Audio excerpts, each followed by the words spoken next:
Hi, everyone. Welcome to this May 12th Zoning Board of Appeals meeting. Obviously, we're conducting this virtually over Zoom, and I would ask everyone to keep themselves muted unless they are called on to speak, and you can use the raise hand function to raise your hand. I think we're just going to get started with the roll call vote. Mr. Faia. Present. Mr. Kindermans. Present. And Ms. Akers-Moore is present. And with that, I think we can get going with 7 p.m. Icon for 57 Grove Street. And that is GPR, right? Hi. Good evening. How are you doing? Good. How you doing? All right. Sorry, I'll put my name up there. I'll just call you GPR. That's fine. No, that's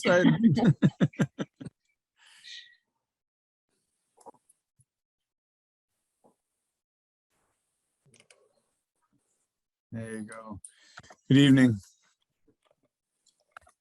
I was having some technical difficulties here with Adobe on this machine. So if Elizabeth, if you wouldn't mind sharing the latest plan, site plan, that'd be fantastic.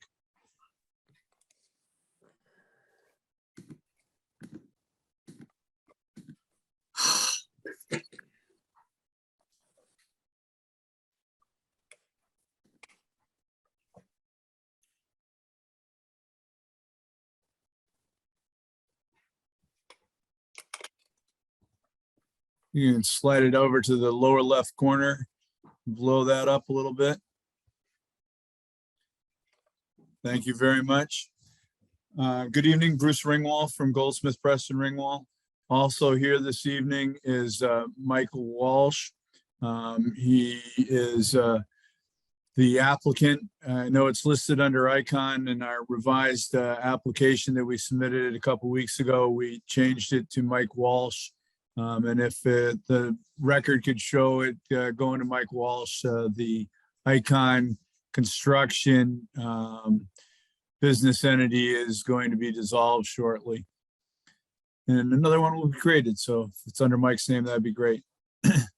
At your last meeting, there were a number of comments from abutters relative to the height and the size of the house. Michael was away on family business at the time and was able to listen in on the meeting, but not able to participate. When he returned from business, while he was away, we worked on with the architect and we modified the architecture. Michael has brought it around to the neighborhood, and the neighborhood has agreed that this is much better architecture. It melds with the site, and in a moment we'll flash that up quickly with Elizabeth's help, but I'd like to stay on this page for a minute. We initially had the building more to the east as we're looking at the plan to the right, and it was at about the same location back from the road.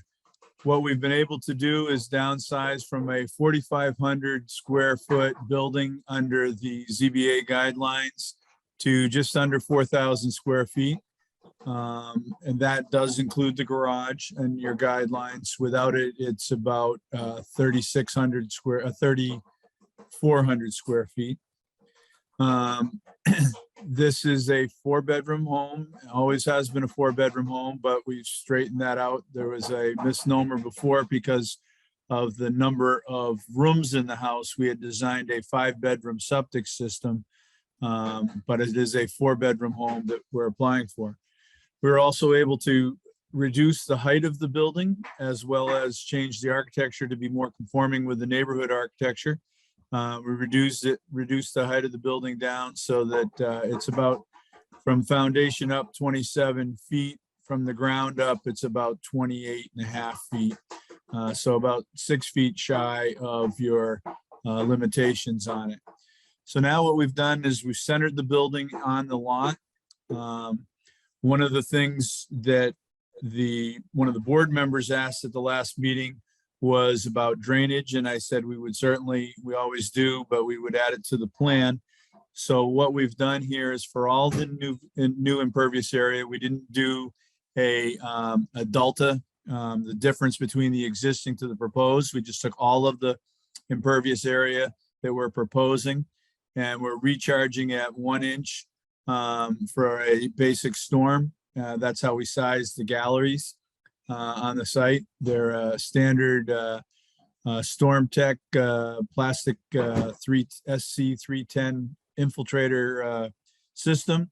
You'll notice on the right side, there's a larger box around it because we put a little bit more stone around that side because there's a little bit more roof area that's going to that particular setup versus the ones that are on the left-hand side of the site. We were not able to push the building back any further. We're 25 feet at the closest portion to the property line, which is 40 feet back from the road, the pavement edge itself. And that we reviewed with the neighbors as well. We did push the septic system back a little bit, but you see the scalloped line with the little X's in it. That is the protection area from the trees within the Concord setbacks for the tree protection area. And we didn't want to take down any more trees in the backyard than were necessary. So that way we're able to maintain all those trees in the buffer to be buffers to the back and to the side yards with the abutters. Elizabeth, if you could bring up sheets 5 and 6 of the architectural plan.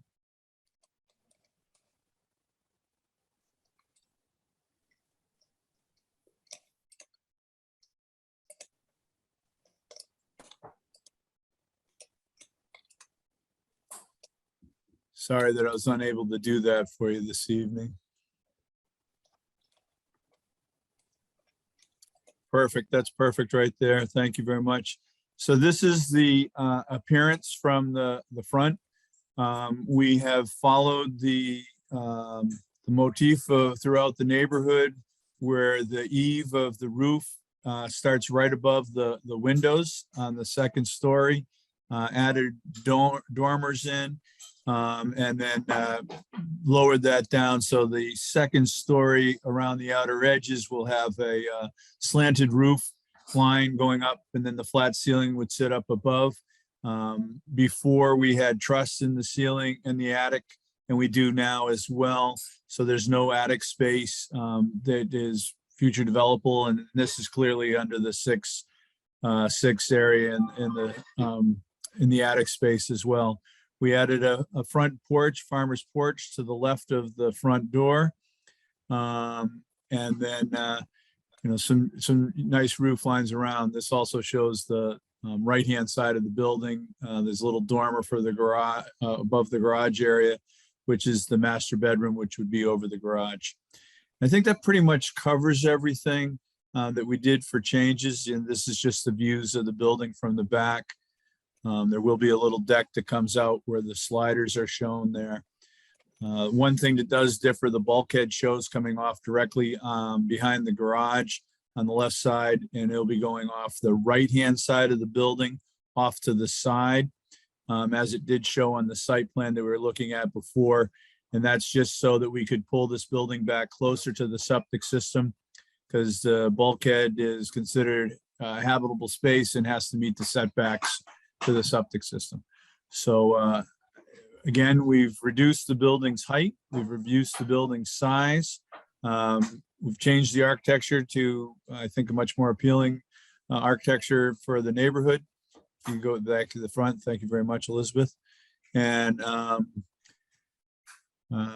turn it over to the board for any questions. Great, thank you. Any questions, Theo or Ravi? And no questions. I just appreciate that the applicant really listened to the last meeting, and I drove by the site again yesterday evening, and I think this is a very appropriate, would be very appropriate building for the site. And I do appreciate also the addition of the galleries to infiltrate some of the stormwater. That's all I had. Okay. Robbie, any questions, comments? No, I mean, I would also add that the new design, takes away a lot of the impervious coverage. They were going to add a lot of driveway on the last one, and this ameliorates that as well. I'm just interested to hear if there's any further input from the neighbors. But I'm with you. I think, they've done a very nice job of trying to fit in with the kind of style of the neighborhood and meet some of the concerns that we heard at the last meeting. Yep, I agree with both of you. And I'm also curious to hear what the public has to say. So let's go ahead and open public comment. Tom Siebert.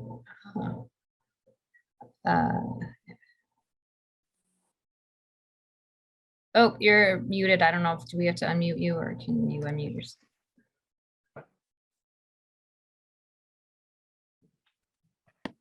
There you go. Am I on now? You are. Tom Siebert, 52 Grove Street.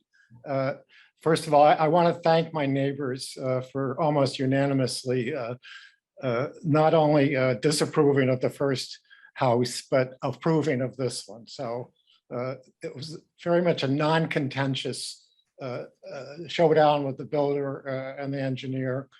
We got along well. I talked with him. Some other neighbors talked with him as well. I talked with Bruce Ringwald by phone the other day. So we have no opposition to this plan anymore. I think it's a much better solution for the neighborhood. So, I wouldn't go so far as to say I'm happy because I've gotten used to the bare lot out back. But we can go with this and support it, I guess. Great, thank you. Any other comments? Is anyone else out there? All right, I'm gonna go ahead and close public comment. Well, this is fantastic. I think we did exactly what we set out to do, which is, I think, speaking for you, Bruce, and the owner, making everyone relatively happy. So, yay. I don't have any other comments. Elizabeth, any comments about the plans or everything looks good to you? Okay, great. So I'm ready to entertain a motion. I make a motion to approve a special permit for Icon Development under section 713, 715, and 11.6 of the zoning bylaw to demolish the existing 1,035 square foot dwelling and construct a, well, still says 4406 square foot dwelling. Now it's 39. So what is the new square footage, Bruce? 3,966, I believe. Yeah, that's what I have on the application. We'll insert that into the motion, Theo. Yeah, the new square footage. Dwelling on a non-conforming lot at 57 Grove Street with the, I assume, the standard conditions. Second. Great. Mr. Kiddermans, Aye. Mr. Faya, Aye. Ms. Akers-Moore, aye. Thank you all for your work on this. We appreciate it. Yeah, very much appreciated. On behalf of the applicant and myself, thank you very much for your time and the process. And Elizabeth, if you would, when you write it up, put it under Michael's name rather than Icon, that would be greatly appreciated. Thank you very much. You all have a great weekend and enjoy the summer weather we finally have. Oh, yes. Thank you. You too. Thank you. Thanks, Take care. everyone. Bye now. Bye. All right, we are on to our 705 Boston Dog Company application. Who do we have for here? Is that? That would be me. Oh, hi. Oh, okay.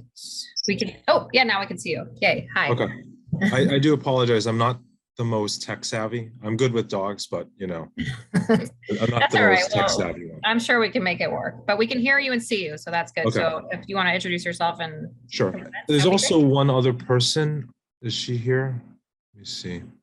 Yep, I'm here. My name's Christine. I'm the manager at Boston Dog Company. Glad to be here. Thank you, everyone. Great. Hi.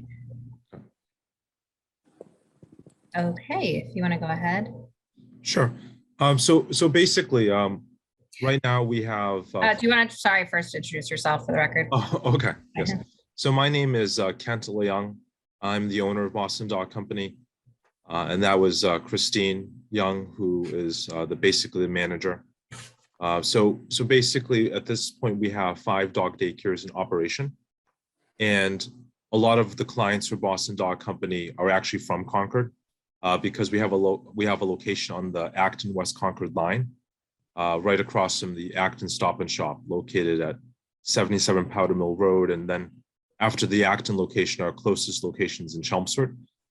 So we did have a lot of people, that are now starting to go back into the offices. So many of them live in Concord, but they actually work in the city. So many of them express that they, to avoid the traffic and so forth, they're trying to, either drive in directly or they might access commuter rail. So we've chosen the site 40 Burrell Street as an ideal location.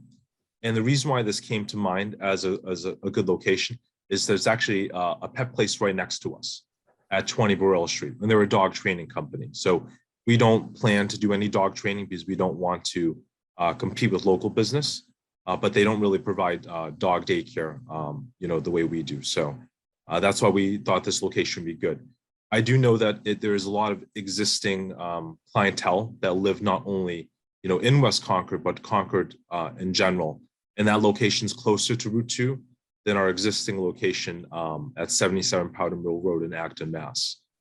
So one of the unique features of the dog daycare for Boston Dog Company is that we are the safest pet care provider for multi-year operation daycare in Massachusetts. We've been running for a long time. One of the reasons why we're so safe is because we have the most rigorous evaluation process. So we're not an open admission facility, so we generally accept about 5 to 15% of applicants. So it's a different standard. So one of the differences is that the general philosophy of most dog daycares is to use daycare as a tool to socialize all dogs. And that fits a specific need in the market. But at Boston Dog Company, our philosophy is only to provide service exclusively for dogs that are already social. So a lot of times what happens is they would socialize a dog at another dog daycare facility. Once the dog is friendly and social, then they may be a good applicant for our program. But we are very strict in terms of what we're looking for. And I would say easily, 80 to 85% of dogs at most daycares don't qualify for our program. So it's just a different criteria. It's not that we're better, it's just that we service the demographic for dogs that are ready, friendly, and social. So we won't take a dog that has known behavioral issues and then try to make that dog less aggressive or more social. So it's a different philosophy, but I think based upon, the existing clientele that we have in Concord in general, West Concord as well, and because this location is very close to commuter rail and there's a lot of parking behind the building, I think that would be a good location overall. That and the fact that there literally is a pet place right next to us that's been in operation for quite some time.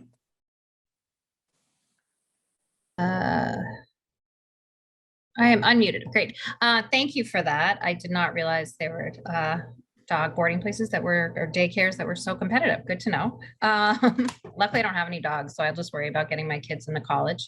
But I'm wondering if you could walk us through the space.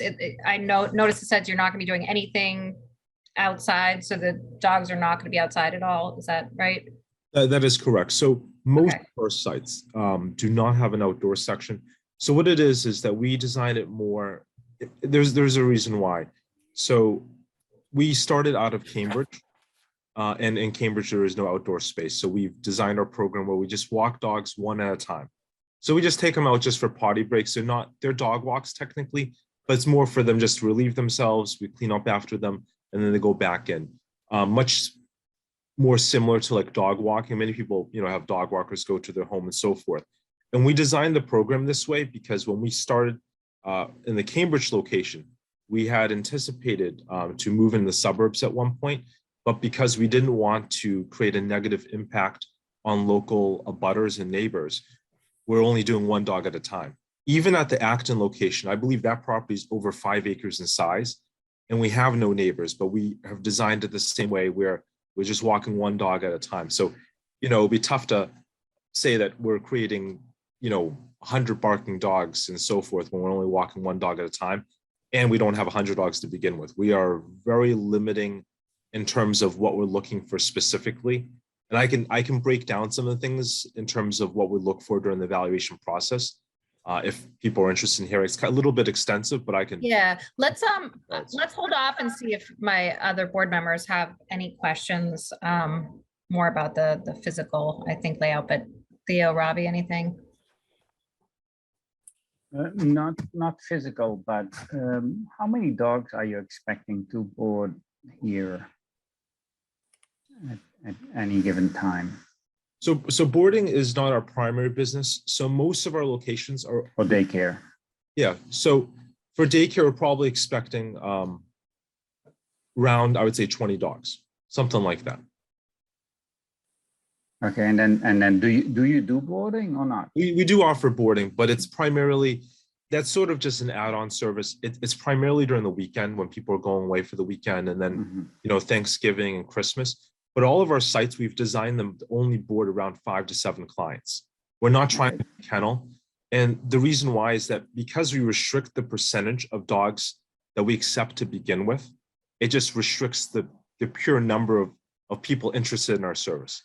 A lot of times we decline someone from using daycare, they're, you know, they might take some small, you know, offense to that, and they might not then use any ancillary services thereafter.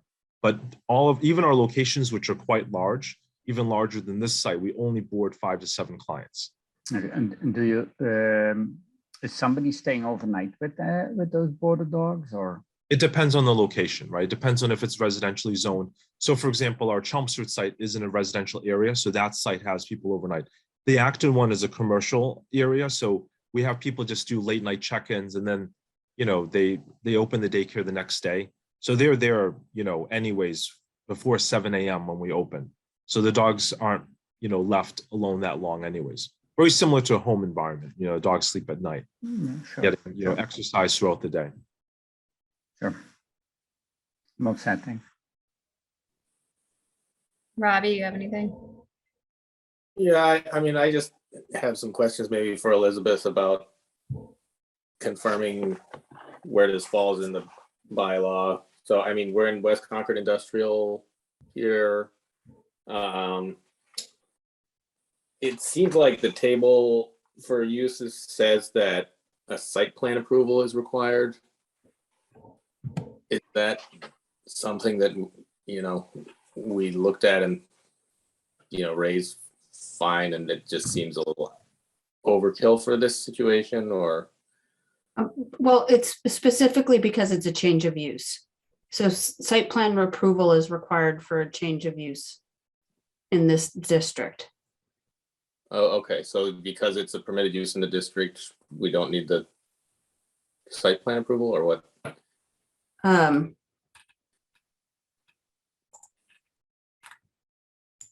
So this one second. Sure.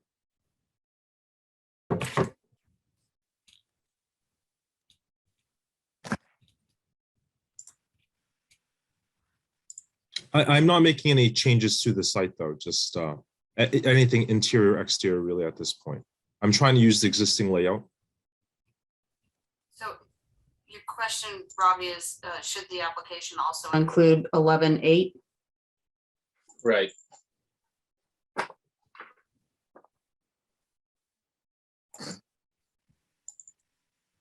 Which, you know, as I said, I think is overkill. I just want to make sure we're ticking all the boxes we need to tick.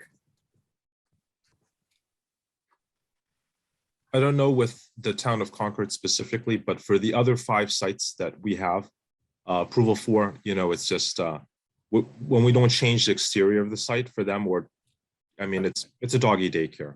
It's we're not reconstructing the building or anything like that. And literally there is a dog place right next to us. They're right next door in the next door building. I think they're called Proper Paws. So the question that Robbie is asking is, under our zoning bylaw, in this West Concord Industrial District, a change of use requires site plan approval, along with this particular use, which is, it falls under section 459.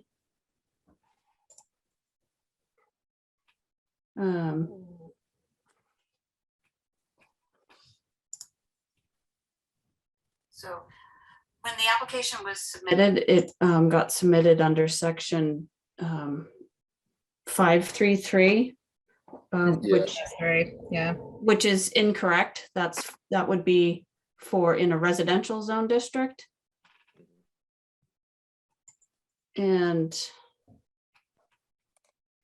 533 is, sorry, I usually have our accessory uses, and this is not an accessory use. So it should have come in, and I believe Heather accurately did the legal notice for it to be under 459, which is a veterinary kennel, and which would be a dog daycare falls under that provision. So site plan approval would be required. But as the applicant points out, there is no exterior changes happening, and the use of the site as a dog daycare is a less intense use than almost any other use permitted in that zone district, either by right or by special permit. So I believe that it was noticed properly as far as the application. I don't feel it needs to be re-noticed to include the site plan criteria or for the board to make those findings under site plan. But the only other question I had as it relates to site plan would be, is I imagine for trash, and as you walk the dogs and pick up after the dogs, trash is inside, or is there already trash outside that you'll be using? I'm not 100% sure. There might be a dumpster there, but in situations where there is no direct trash available, especially like in the city of Cambridge, where there's basically no space outside the buildings, we just remove the trash each day. Because the poop is inside bags, and then we put another bag, and then we put in another bag after that, and we just transport it. So, Elizabeth, if you look at 11.8, it's like, it refers to change in use of an existing building. So maybe we can, because the building already has pet care in the building, to change it. That's in a different building. Oh, that's a different building. That's Yeah. not like right Yeah. next door. No, it's not the same building. So Yeah, but as far I'm as not the making any criteria truck. for site plan approval, I don't feel there's any issue with, Yeah. but I was gonna bring up the GIS map and. Can we Oh, just, yeah, you know, Robbie, you want to just run through the site plan approval? Well, hold on a sec. In a multi-use building, change or rearrangement of use does not result in an increase of parking or loading spaces shall not be construed as a change in use. Okay, that must be how we're out of it, because Yeah. there's no increase in parking, so it's not really a change of use. They're not Right. changing any of the exterior lighting. They're not adding any square footage. Okay, all right, I'm comfortable then. I Okay. think we can tick that box. Thanks for bearing with me. Yeah, I didn't have other questions other than that. I guess there's a sign that we were given kind of some information about, but it doesn't seem like, is that just going outside the door, or is there signage somewhere else? Well, the sign does not need to be part of the special permit. It's, Right. it will be a requirement under the sign bylaw. But I brought up the site. So this is the parking behind, this is the building right here, 30. And it's pronounced Beharrell. Don't ask me why, but it's Beharrell Street. And I believe, correct me if I'm wrong, the daycare will occupy basically this end That's correct. of the building. Yep. The And for this property, there's also this parking is part of this property. All of the parking back here is available public parking. I can't see. There may be a dumpster here. I can't tell. And I visited the site many times, like on different days and different times. And what I was trying to check for is whether there's open parking, because even not only is there parking behind it, there's parking even behind that, which is public parking as well. But there's always spot. This is all commuter rail parking. Okay, so it's And separate. it's all assigned Okay. or paid parking. But you know, But if you look at the beginning, there's a lot of parking, even from like the bottom to all the way yep. top is public parking. Yep. And then so I believe this looks like a dumpster right Yeah, there. I'm just looking at Google Maps, and yes, that's a dumpster. Yeah. So that was really my only question, and it was how the dogs would be let outside, and so they are individually walked a couple of times a day or something. Okay. That's correct. Yeah. Any other questions, comments? I'd like to open a public comment. You guys are set. All right, I'm going to go ahead and open public comment. Is there anyone who'd like to comment? Okay.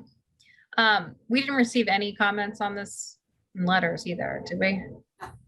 There was one letter. Yes, we did. Sorry, except for John Boyden. John Boyden's Oh, letter. yes, who is the property owner? Right, who surprisingly thinks that we should approve it. So, I mean, I guess it seems like a reasonable use for this area and kind of a clever use for this area, and your operating models in terms of walking the dogs individually and not having outdoor area there, I think is very sensitive to the neighborhood, and no one in the neighborhood seems to have anything to criticize or has not written to us. So I am in favor of it as long as Elizabeth's happy that all of the requirements are going to be met. And the sign has nothing to do with us, so that also not our issue. Anything else from Theo, Robbie? Yeah, like if it was some giant blinking neon monstrosity, that it might impact neighborhood character in some way, but you know, it looks like it won't be allowed to though. The sign bylaw doesn't allow you to have. Yeah. Try to put up a neon sign and see what happens, Robbie. Also, to be honest with you, the sign, I just basically took the template for the sign I have down the street. It's not that I have to have that specific sign. They just require a sign for the application. Yeah, you're not in a historic district, so that's between you and the building department, right, Elizabeth? Yes, so you can speak to one of the building inspectors and they can tell you what, because the sign deals with an aggregate of all the signs on the property and under the sign bylaw, and they will let you know specifically the size dimensions that are allowed for the sign. And you will need to submit for a sign permit. No, I completely understand. Okay. I guess my only other question, is there any Board of Health issue involved here? That I don't, but prior to issuance of a building permit, they would have to go through the Board of Health for whatever requirements, which. So for the other daycares for the 5 other cities, it's normally when I begin pulling building permits, I need their signature. Okay, as long as we note that. All right, if no one has anything else, I'm ready for a motion. Did we do public comment? Yes. We did, there was none. Oh, okay, I missed it. That's how quickly it went. Yeah, I mean, if there's nobody, I mean, there are people living in this area, so if none of them are speaking out to object, I think this seems pretty straightforward and checks all the boxes. I'm certainly in favor of it. Fantastic. You want to make a motion?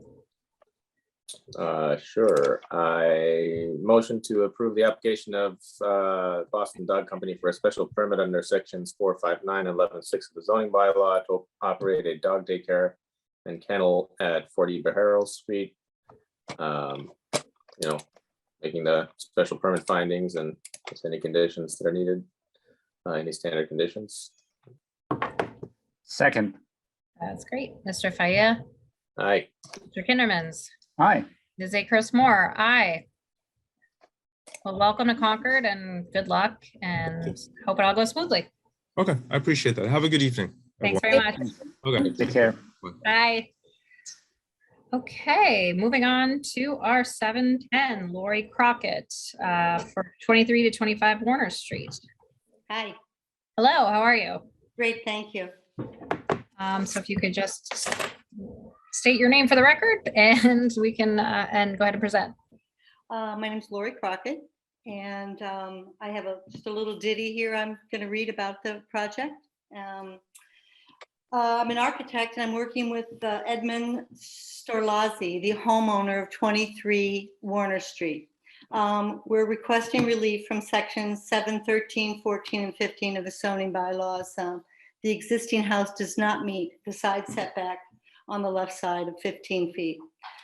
The house is two-family. The proposed work will involve both units, 23 and 25 Warner Street. The proposed design will complement the existing structure, which is a 1906 colonial.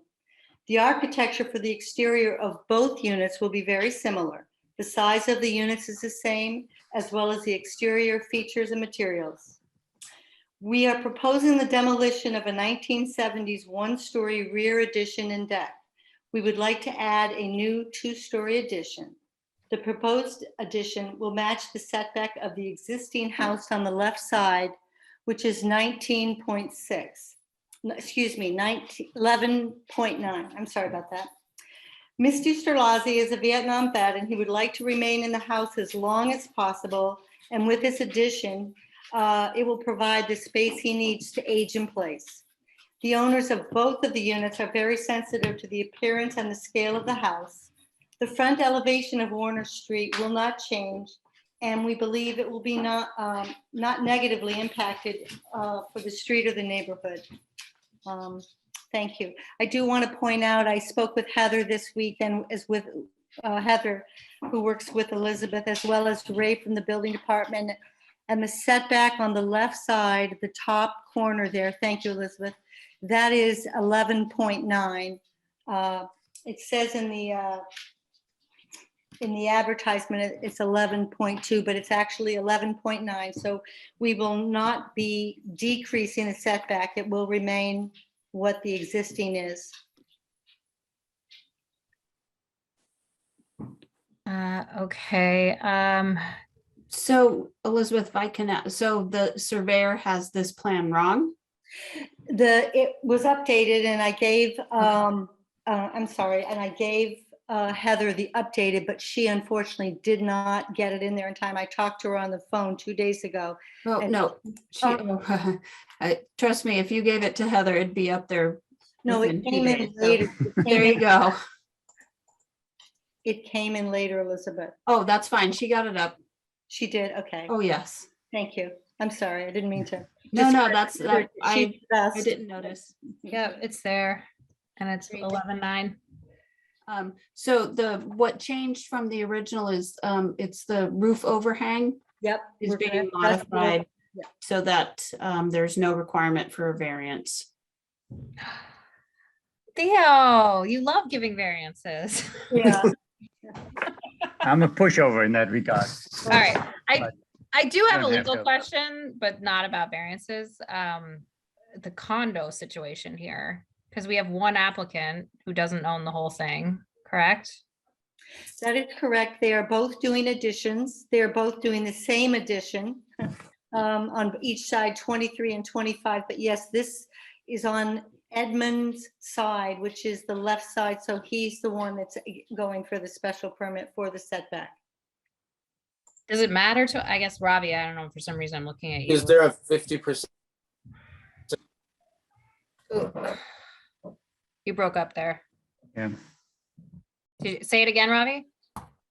Oh, I think what you're gonna say is there a 50% requirement for in the condo docs, something like that? I really don't know. All right, I'm back. Sorry, I had to. Yeah. Sorry, what was your question? Is there also an increase in gross floor area over 50% that we need to worry about here, or? Yes, that's part of the variance. Special permit. That's fresh permit, yeah. Because then, that's on both sides in a sense, right? Yes, but the side 25 Warner Street is not non-conforming, so it's not, Yeah, So I don't know if it matters to us. I mean, this is something where John Brady would have said things about it, right? Like, I'm just looking through the application. And so as part of the application, there's no letter from the other property owner, and that other property owner did not sign this application. So you'll need to get, before the board can actually grant this permit, you're going to need to get a letter from that property owner stating that they're, they have to be an applicant, or at least acknowledge that they are. and you are gonna have to look at the condo docs, because there might be something about adding a certain percentage on one side or another that changes the condo percentages. I mean, I Well, don't know if that matters to us. I'm not worried. Yeah, I'm not worried about, I don't No, wanna I'm say I not don't- worried about it. It's just definitely. Bring me the phone. I Hi, don't want to say I don't care about the condo documents, but I don't care. That's a civil matter. But the other property owner does need to acknowledge that this application has been submitted. Can sorry to interrupt you, Elizabeth. I have James on the phone, if anyone would like to hear from him now. He's the owner of 25 Warner Street. Okay, He should have been on. Okay. Put on speaker. Hi, James, it's Lori. I'm on with Elizabeth, who's a town planner, as well as the Board of Appeals members. You can see James here on my phone. No, just kidding. So if you could just tell them we'll take a verbal one, or I'll let you talk to Elizabeth. Go ahead, Elizabeth. So yes, if he can give verbal consent to this application and then submit a letter that can go with the permanent file, that he is in agreement with this application and part of this application, that's all we need. And if the board is fine with that, I'm okay with things proceeding. James? Absolutely. Oh. Yep, 100%. Did you hear him? Yes, if he could just state his name and his address for the record, that would be great. Name and address, please, James. Sure. James Smith, I'm the owner of 25 Warner Street in Concord. Great, thank you. Okay, well, I guess what I would say is let's keep going with this, and then if we get to the point of approval, it would have to be a condition, obviously, that the application is amended Can you say it? or, to include the other property owner. So let me proceed. And any questions from Robbie or Theo?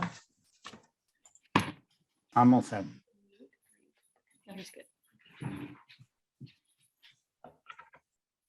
I'm good too. Okay, I am as well. So let's go ahead and open public comment. Anyone wish to speak from the public? Okay, I will close public comment. I don't have many comments. Seems very straightforward to me and not detrimental. Robbie or Theo, you have anything eloquent to say that would sum up the board's thoughts on this? Yeah, I mean, the additional massings in the back, I can't really see any detriment to the neighborhood here. They're both just still very reasonably sized, modest units that add to the, diverse housing stock of the town and are a benefit to the town.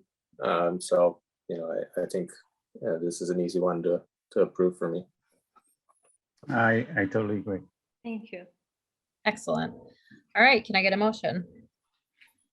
I'll make a motion to approve the special permit for Laurie Crockett on the section 713, 714, 715, 11.6, and not 11.7, right? That's the variance of the zoning bylaw to construct a 1,520 square foot addition, a non-conforming two-family dwelling that increases the gross floor area more than 50% and increases a non-conformity side setback on it. Does not increase the non-conformity side setback. The non-conforming side setback remains at 11.9, and this is at 23 and 25 Warner Street.